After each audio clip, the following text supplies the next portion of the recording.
Shalom, salam damai sejahtera, Bapak Ibu, Saudara dan Saudariku seiman. Semoga Anda semuanya dalam keadaan yang sehat-sehat saja, tak kurang satu apapun, dan selalu dalam lindungan kasih Tuhan. Senang berjumpa kembali dengan Anda dalam permenungan harian Sabda Tuhan, Embun Sabda, hari Jumat 18 Juni 2021. Mari kita siapkan hati, siapkan batin kita, siapkan diri kita. Minta Roh Kudus menerangi kita, agar kita boleh mendengarkan dan merenungkan firman Tuhan. Tuhan sertamu dan sertamu juga. Inilah Injil Yesus Kristus karangan Santo Matius. Dimuliakanlah Tuhan. Dalam khotbah di bukit berkatalah Yesus, "Janganlah kalian mengumpulkan harta di bumi. Ngengat dan karat akan merusakkannya, dan pencuri membongkar serta mencurinya. Tetapi kumpulkanlah bagimu harta di surga. Di surga ngengat dan karat tidak merusakkannya, dan pencuri tidak membongkar serta mencurinya. Karena di mana hartamu berada, di situ juga hatimu berada. Mata adalah pelita tubuh. Jika matamu baik, teranglah seluruh tubuhmu. Jika matamu jahat, gelaplah seluruh tubuhmu. Jadi, jika terang yang ada padamu gelap, betapa gelapnya kegelapan itu." Demikianlah Injil Tuhan. Terpujilah Kristus. Saudara dan saudariku, saya ajak Anda merenungkan, siapkanlah harta surgawimu, persiapkanlah rumahmu di surga. Saya ingin memulai permenungan dengan sebuah cerita. Suatu ketika seorang raja meninggal dunia. Yesus menyuruh malaikat menunjukkan tempat tinggal baginya.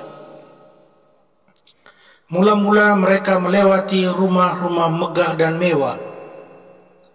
Raja itu bertanya, "Rumah-rumah ini milik siapa?"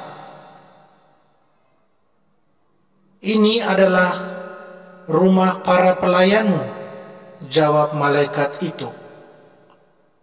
Sang raja berpikir, kalau para pelayan saja punya rumah semegah ini, pasti rumah untuknya jauh lebih megah lagi. Setelah berkeliling, mereka tiba di sebuah kompleks yang rumahnya jelek dan rewel. Tanpa basa-basi, malaikat itu berkata, "Ini adalah rumah Anda untuk selama-lamanya." Sang raja protes. Tetapi dengan tegas malaikat itu menjawab, "Baginda, hanya rumah seperti itu yang dapat kami bangun dengan bahan-bahan yang Anda kirim dari bumi." Saudara dan saudariku dalam Tuhan, dalam Injil hari ini, Yesus menasihati para muridnya untuk tidak mengumpulkan harta yang gampang dimakan ngengat atau dicuri orang, melainkan mengumpulkan harta surgawi. Apa yang dimaksudkan oleh Yesus dengan harta surgawi itu? Harta surgawi itu adalah perbuatan-perbuatan baik terhadap Tuhan dan sesama. Perbuatan-perbuatan baik itu adalah ibarat bahan bangunan yang dikirim ke surga untuk membangun rumah masa depan. Saudara dan saudariku, hal itu tentu kemudian tidak berarti bahwa kita melarikan diri dari bisnis dunia ini. Tetapi bisnis-bisnis di dunia ini tidak boleh sedemikian rupa sampai kita tidak memperoleh harta surgawi. Kita masih berada di dunia. Kita membutuhkan harta di bumi untuk makan, minum, tempat tinggal, pakaian, membayar sekolah, membayar listrik, dan sebagainya. Namun, Yesus melarang kita mengumpulkan harta di bumi. Kan Yesus hanya melarang mengumpulkan, tidak melarang kita menggunakan harta di bumi. Jadi kita boleh menggunakannya. Harta di bumi tidak boleh kemudian mengikat kita yang membuat kita tidak bisa mengumpulkan harta di surga. Kita boleh menggunakan. Saudara dan saudariku, kalau kita membaca kitab Kejadian bab 1 dan bab 2, Tuhan sendiri juga menugaskan manusia untuk memelihara, mengolah, mengusahakan, dan memanfaatkan alam dan isinya yang telah diciptakannya. Di Kejadian bab 2 ayat 15 dikatakan, Tuhan Allah mengambil manusia itu dan menempatkannya dalam Taman Eden untuk mengusahakan dan memelihara taman itu. Maka saudara dan saudariku, yang harus diperhatikan adalah bagaimana kita menggunakan harta di bumi ini, harta di dunia ini. Pertama, kita harus ingat bahwa itu semua bukan milik kita, tetapi milik Tuhan yang dianugerahkan kepada kita agar kita dapat hidup dengan layak. Kedua, kita tidak hidup sendirian, tetapi bersama dengan banyak orang dan juga makhluk hidup lainnya, baik yang hidup sebelum kita, bersama kita, maupun sesudah kita. Sehingga apa? Sehingga kita harus senantiasa mengingat mereka dan berbagi bersama mereka. Ketiga, kebutuhan kita terbatas. Namun keinginan kita yang seringkali tidak terbatas, sehingga di sini kita harus mengontrol keinginan kita. Cukup bagi kita untuk memenuhi kebutuhan, bukan keinginan kita. Dalam bahasa Inggris dikatakan, buy what you need, not buy what you want.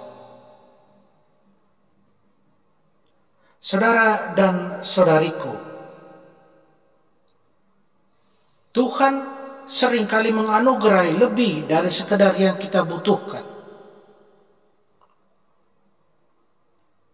Karena itu kita harus ingat bahwa di luar sana ada banyak sama saudara dan saudari kita yang berkekurangan, yang kesulitan untuk memenuhi kebutuhan mereka.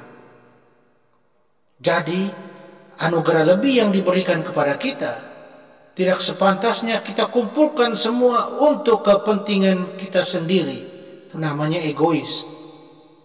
Tetapi sebaiknya kita bagikan untuk membantu saudara-saudari kita dalam memenuhi kebutuhan mereka. Bahkan kita juga harus berbagi, kendati kita tidak mempunyai lebih. Sebab dengan memberi dari kekurangan, kita tidak akan semakin berkekurangan, tetapi justru akan semakin berkelimpahan. Saudara dan saudariku, yang paling penting dengan berbagi, kita mengumpulkan harta di surga. Kita mempersiapkan, kita mengirim bahan-bahan bangunan untuk rumah kita di surga. Bahkan di dunia kita akan juga mengalami surga karena kita mempunyai banyak teman, sahabat, dan saudara yang sungguh mencintai kita. Semoga. Amin. Mari kita berdoa mohon kekuatan dari Tuhan. Allah Bapa Maha Kuasa dan Kekal, ajarilah kami menghargai sabda yang Kau sampaikan kepada kami. Semoga sabda itu meresap benar dalam hati kami, merasuk sampai ke tulang sumsum, serta membantu kami untuk membahagiakan sesama kami, menjadi berkat buat sesama kami. Dengan pengantaran Yesus Kristus Putra-Mu Tuhan kami, yang bersama dengan Dikau dalam persatuan dengan Roh Kudus, hidup dan berkuasa Allah sepanjang segala masa. Amin. Mari kita mohon berkat Tuhan serta-Mu dan serta-Mu juga. Semoga kita semua dan semua orang yang kita sayangi dan kasih, serta segala usaha dan kerja kita, dibimbing, dilindungi, dan diberkati Allah yang Maha Kuasa, Bapa dan Putra dan Roh Kudus. Amin.